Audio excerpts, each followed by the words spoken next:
I forgot to introduce Dr. Huggins. Dr. Huggins is the most important person in the room because she leads the training for future pediatric rheumatologists.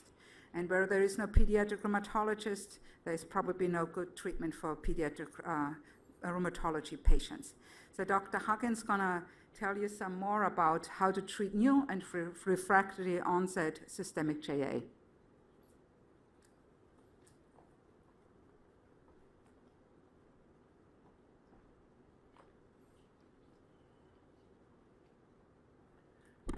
It's probably not wise to contradict your division director, but actually the most important people in the room are the parents. And it's sort of, obviously I'm passionate about this, but it's very humbling to stand in front of all of you to talk about treatment, because all I do is recommend what you go home and do. So you're actually doing the treatment yourself.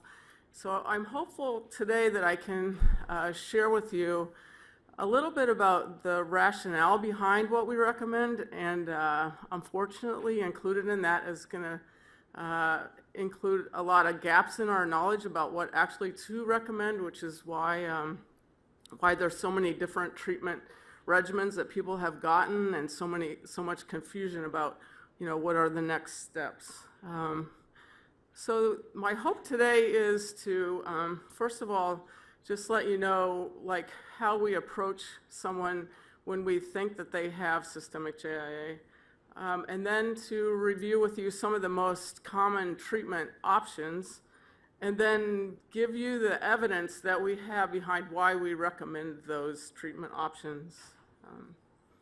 I did learn already another fact today, though it was very helpful with the panel, and I learned early on in my career in medicine that it matters a lot to the people that you're helping what you call things.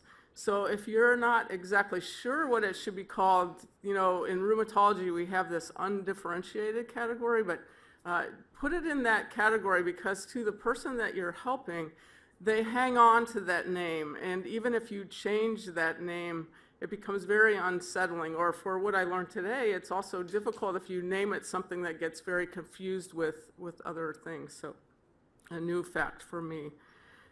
So typically when we get called about a child that ultimately has systemic JIA, they're very ill. So most of the calls we get are regarding kids that are in the hospital or need to be hospitalized. There are occasions where we will see these kids as an outpatient, but in general, I think most of you have experienced the hospital at some point. And the thing that we look at, we do care about how many joints are involved, and as Dr. Bruner pointed out, how anemic are they? Is the heart involved? Are the lungs involved? Is the liver big? Is the spleen big? And then it's very important to us to make sure, if we're considering this diagnosis, is there an element or a lot of macrophage activation syndrome? Because in the initial diagnosis of systemic JIA, at least a third of the kids will present with MAS as well.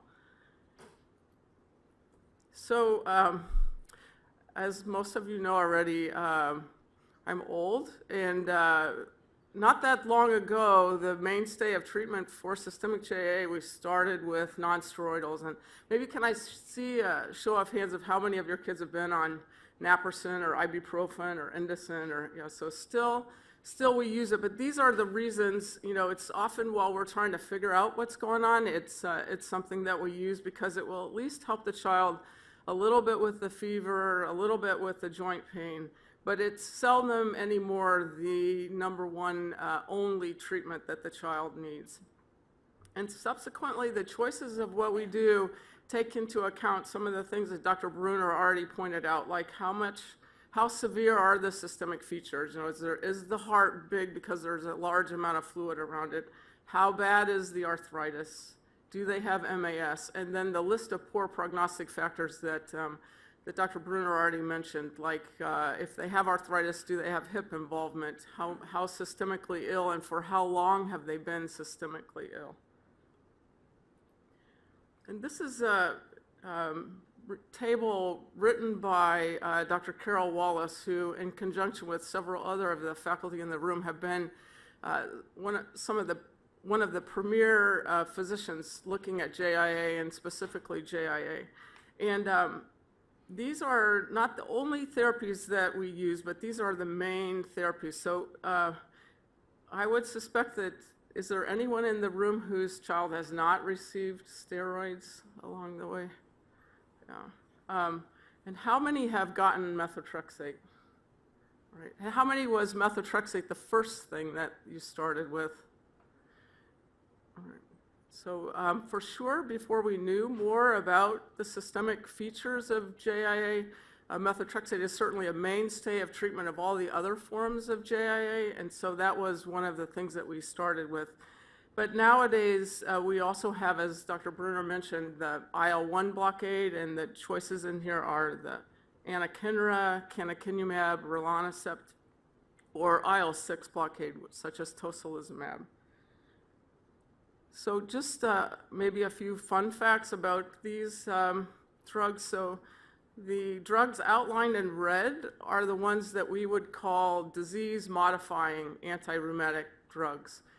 And basically, for your purposes, these are things that are manufactured by the pharmaceutical companies that just are chemicals that they put together and that we've had for a long time to treat these diseases. And all of these medications we borrowed from other disciplines. So methotrexate is a chemo drug, not in the doses that we use, but in rheumatology, before we had this good intertwine of research, basic science, and clinical care, we borrowed drugs from other disciplines. And cyclosporin is used a lot in transplant rejection, and some of the immunology involved in that is similar to what we see in systemic JIA.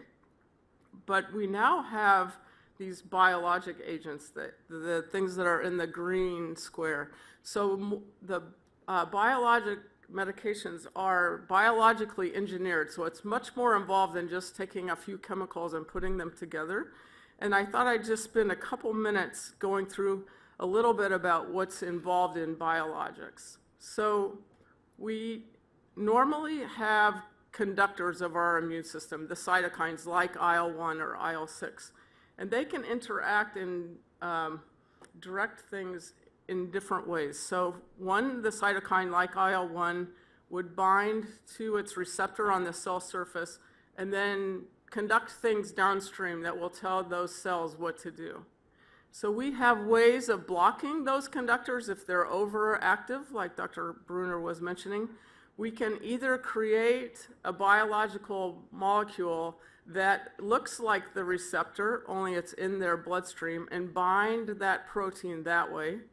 Or we can make a protein against that cytokine before it ever gets to its receptor and prevent it from doing its work.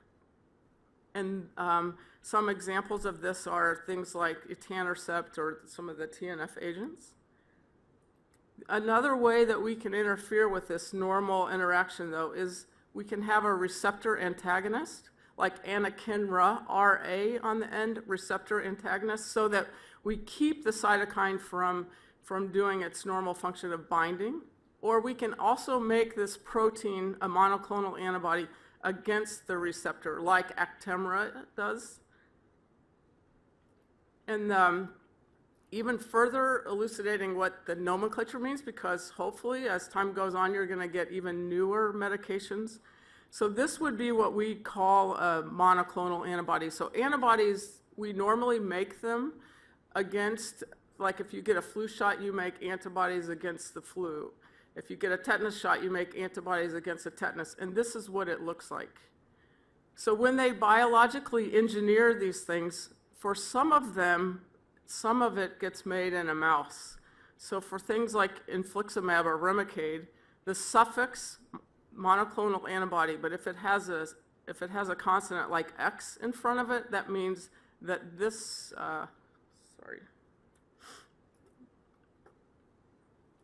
this amount of red is from the mouse. if it ends in Z, you may be like tocilizumab, which is a monoclonal antibody against the receptor. It has less mouse, but some amount. And if it ends in U, like canakinumab, it's fully humanized. There's no portion of it. So the suffix of the drug can give you some idea about what's involved in biologically engineering it. Other medicines like methotrexate or cyclosporin, who knows how they came up with those names, but at least the suffix of these biologics can tell you quite a bit about them. If they are a soluble receptor like etanercept or abatacept, then it is a protein in which you take a constant portion of what's normally in your immune system and connect the receptor to it, but it'll end in sept. So anakinra was originally designed to treat adults with rheumatoid arthritis. Unfortunately, it's really not that good of a drug for adults with rheumatoid arthritis, but hence the very cumbersome dosing that you have to use for your kids, because it comes in a vial with a dose that's appropriate for an adult with rheumatoid arthritis, so they just use the full syringe. And not to belabor too much, but this is an example of where science impact and a drug that's available plus the science has led to some remarkable changes for at least some of the kids with systemic JIA. So a very talented researcher, Dr. Virginia Pasquale, took blood from healthy people and added the serum from kids with systemic JIA and saw that that made all the ways that IL-1 in the body get made go up. So the gene that transcribes it went up, the protein went up. And then further, she looked at what happens if you take just the serum, so the liquid portion of the blood from each, and see how they interact. And again, IL-1 was raised in those kids with systemic JIA, even mixed with normal blood. So that is from the bench how, and then having the drug available because of the adults, how anakinra became a drug that we use now in systemic JIA. Similarly, tocilizumab or Actemra, we know that in our body, IL-6 is extremely important for things like our anemia that we get for many reasons, but especially in systemic JIA. What we absolutely know is that anytime we have a fever, our level of IL-6 goes up. It can lead to joint inflammation, not just in the systemic kids, but in some of the other forms of JIA. So we know the importance of IL-6 as conducting this inflammation, and luckily now we have a medication that we can use to block that IL-6. But some of the challenges to what's the best management for your child come because, again, this is a rare disorder. There's not really evidence because there aren't enough kids to study, hand in hand, which is better, methotrexate, IL-1, IL-6. And as Dr. Bruner pointed out, not all the kids go on to have a more chronic disorder. So do the kids for which they're going to have a monocyclic course, do they need as aggressive therapy as the other kids? Or do we, if we give aggressive therapy, can we put everybody into that monocyclic course? That's the kind of data that we don't have, but we are working hard to find. So there are a couple different approaches that people have used to try to get at what is the best treatment regimen for your child. So the first, or they kind of have been working in tandem, but the American College of Rheumatology has some treatment recommendations. And they began making these recommendations, actually they started looking at literature in 2009 and published these recommendations in 2011. And they reviewed many articles, like almost 300 that they finally came down to, but they started with thousands. And it was an expert panel that then came up with recommendations. In 2013, they have updated these recommendations because in 2011, and we'll go through the recommendations at that time, Anakinra was the only IL-1 blockade that was readily available, and Actemra was not readily available. It was known that it could potentially be helpful, but it wasn't readily available. So these are the list of medications that they made recommendations are in 2011, and you'll see that they grew with the addition of a couple of IL-1 blockers and tocilizumab in 2013. So it's sort of interesting that as parents, you're struggling with some of the things that we actually struggle with as clinicians as well, which is the initial recommendations divided those kids with systemic JIA into those that had mostly systemic features, and then another category in which they had mostly arthritis features. So this first category, which is very busy, but it included kids with systemic arthritis and active systemic features. And they started, as I pointed out in the beginning, primarily with nonsteroidals as the recommendation, but quickly, if either you have very active systemic features or active arthritis, you add glucocorticoids and then IL-1 blockade. So it just escalates the therapy as your child is not doing well and has these features. This reminds you, it was 2011, the recommendation. And then the group that had active arthritis, they were actually much more concerned about the arthritis, hence that's where the methotrexate and the TNF and abatacept or the CTLA-4 inhibitors were there. So again, the therapy got escalated based on how much arthritis the child had.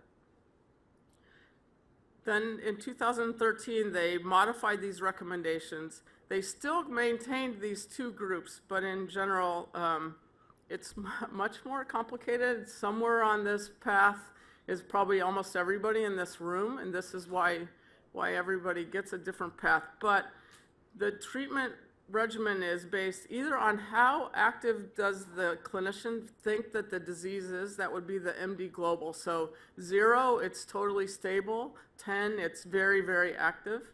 And then also they look at active joint count. But if you have a lot of systemic features, that will trump however many joints are involved. But you will see that the more joints that are involved, like your active joint count of more than 4 joints, then things like methotrexate or leflunomide, which are pretty similar, or TNF will become into play a lot more. So we think of still IL-1 blockade or IL-6 blockade, primarily if you have a lot of systemic features, IL-6, methotrexate, or the TNF agents if you have a lot more joint features. So this is one way that you can approach the disease and sort of follow this algorithm. And in there are more or less doses of steroids depending upon how well your child is doing. But one of our faculty, Dr. Morgan DeWitt, in conjunction with many other people that are part of the Childhood Arthritis and Rheumatology Research Alliance, have approached how do we treat these kids in a different fashion.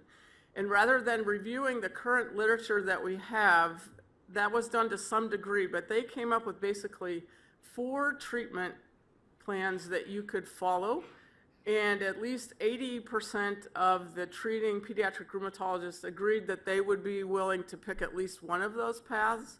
And then what their hope is to, because we have this registry and this alliance, is to compare those 4 treatment plans and see who does better. So the institution itself, the provider themselves, picks that treatment plan.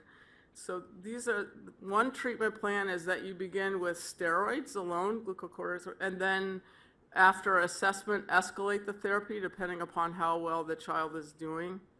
Another would be to pick methotrexate as the initial treatment plan, plus or minus some steroids, and then adjust it according to follow-up at 1 week, 1 month, 3 months, etc.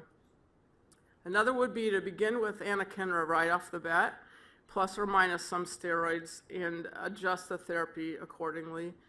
And then the fourth one was to begin with tocilizumab from the get-go, plus or minus steroids, and adjust accordingly. And for anybody who would like these articles or these slides, I'd be happy to share them with you, because I know there's tons of information on them that I'm not going to go through every detail, but I certainly can get you that information. So just this year, just in the past couple months, they have done just a pilot study. So the CARRA people looked at these 4 treatment plans. They had 30 patients newly diagnosed with systemic JIA that were put in one of these 4 treatment plans, and they had 13 centers that participated. So this is, they had only 2 that chose to do the steroids alone, 6 that chose to do methotrexate, 12 in the anakinra or IL-1 blockade group, and 10 in the IL-6 blockade. And you can see that, that at least one of the ones that was on glucocorticoids alone switched to methotrexate. 2 of the people on methotrexate switched to IL-6. 2 of the IL-1 people didn't switch to another medication, but needed methotrexate added, and 2 switched to IL-6. And of the IL-6 group, 3 switched to IL-1. And then what this tells us is this is the different colors. So the dark red is steroids alone, the pink is methotrexate without steroids, the blue is IL-1 by itself, and the light blue is IL-6 by itself. So what this tells you is that the choice of the treatment is very center dependent. So all of the people at Center 13 chose to start with IL-1. That could very well be Cincinnati. But it didn't have anything to do with the child's presentation or the things that currently how people are choosing what they're starting based on this limited amount of data of 30 patients is very center dependent. The data, because it's only 30 people, they followed them for 9 months. Their primary outcome that they were looking for is how many of them had clinically inactive disease off of steroids by 9 months. So a pretty robust outcome that they were looking for. And again, you need lots more numbers to really make conclusions, but those that were on non-biologics, so either steroids alone or methotrexate, none of those had clinically inactive disease at 9 months, and half of the people who were begun on biologics, either IL-1 or IL-6 blockade, had clinically inactive disease off steroids by 9 months. But again, this was a pilot study to see if there was any benefit in pursuing this kind of approach, and so it's very preliminary data just published in the last couple of months. So having said all that, I would say that, you know, we're very fortunate here to have Dr. Grom and Dr. Schulert, and a lot of our approach is guided by what they're learning in their labs and what they learn by knowing, first and foremost, all of the literature. But would say that for a majority of the patients here, we begin with IL-1 blockade. And this is the caveat is that we need to know for sure that this is systemic JIA, and that is not always the easiest thing to figure out. But if we do know for sure, then we are frequently starting with IL-1 blockade, and usually with anakinra, with switching to Ilaris if we get a good response to the anakinra. And probably the most compelling data to support that approach is a recent article in Arthritis and Rheumatology, where this is the first prospective study. So many, it's the first prospective study looking at new onset juvenile arthritis. So Dr. Lovell will give you some studies later today that include both new onset, but also people who had systemic JIA that weren't doing well on other therapies. So it's very important for us to know, you know, what's the outcome if we start with one of these biologics like anakinra, and not doing it by chart review, but doing that in real time. And in this group, excellent response was obtained, not necessarily totally clinically inactive disease, but within 3 months, there was a huge improvement in their, what we call ACR 90, which is a 90% improvement. That's pretty good. A third of them needed steroids as well, and the majority of the therapy, like 80+% of them, were able to stop all therapy within 1 year, which begs the question, if we are more aggressive early on, can we prevent some of, what we're hearing about today in some of these more complicated cases? Knowing that many of these therapies have only been available to us in the past couple of years, so it's not like we should have done this before because we didn't necessarily even have these drugs or know that that was a possibility. So it's still not clear exactly what our approach should be, which one of these signs we should follow, but I'm going to get teary again, but it should be a joint effort. Parents, this SJIA Society, Rheumatology divisions, we need to partner. All the research needs to be collaborated with the clinical care, but really it starts with the parents. You're telling us what's happening, what's working, what's not working, and we need to really make sure that we continue to involve you. I think my tears are over and I'm ready for questions.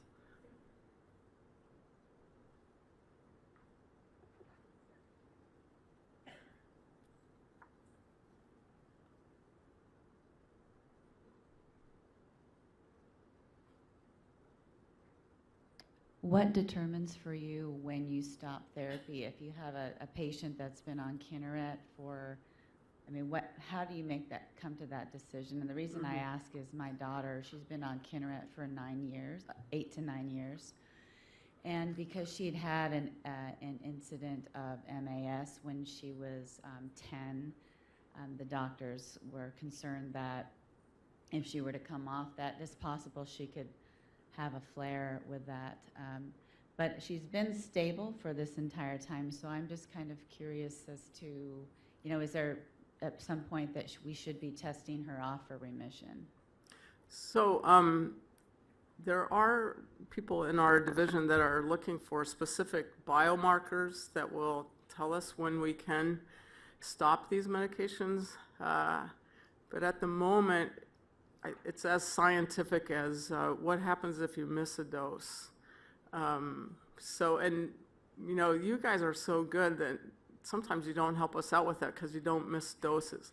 But, if they get sick and you have to hold it, does she still do okay? Those are some of the things that help us. Or, because we have to adjust doses for growing bodies, if you haven't had to adjust the dose and they've gained 30 pounds, then you start to say, well, I wonder if I need this anymore or not.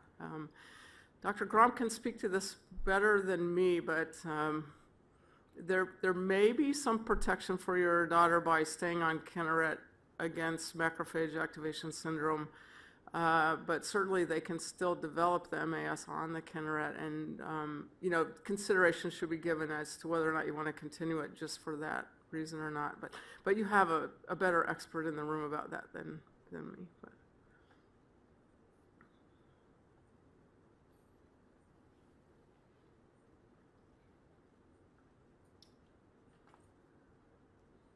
First off, thank you.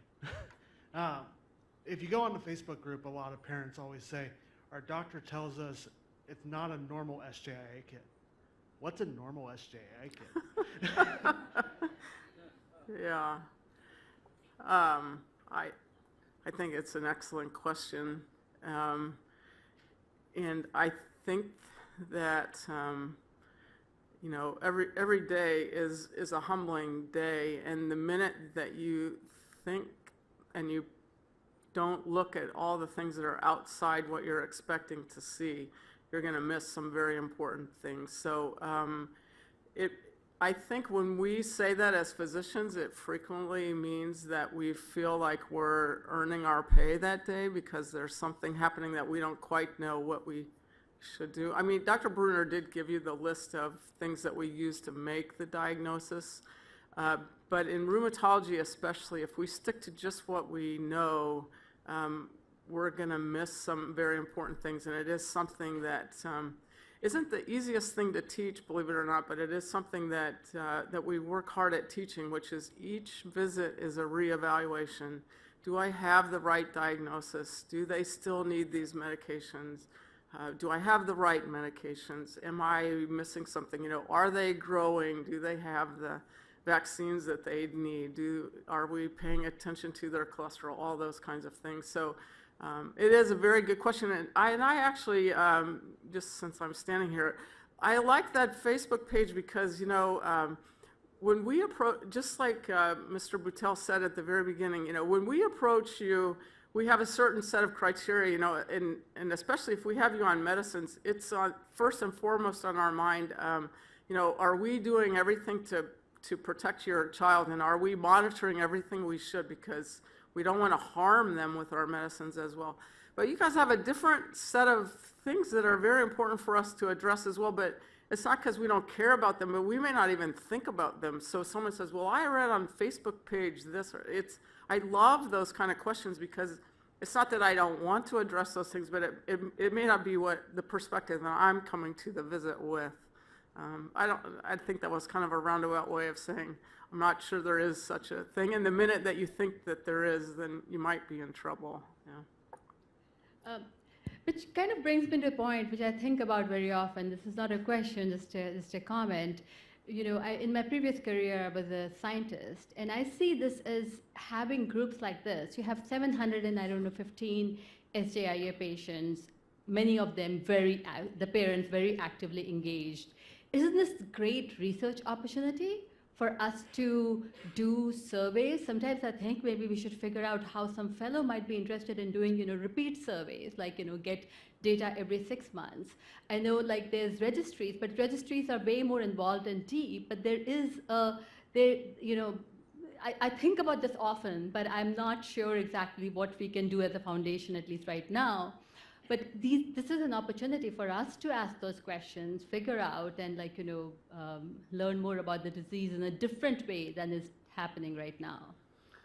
Yeah, and it's not my area of expertise, but just within our division, like, we do have Dr. Morgan, who's very interested in patient-related outcomes. I would think that she may be also able to help with patient-related questions and other things, and certainly we have eager fellows. So yeah, I think it's something to explore with the right people, because certainly we care about, you know, we have one set of things that we think we're doing for you, but we care if we're actually doing that, or there are better ways of doing it. But there might even be other questions that we should be asking that could be generated from you. So, yeah.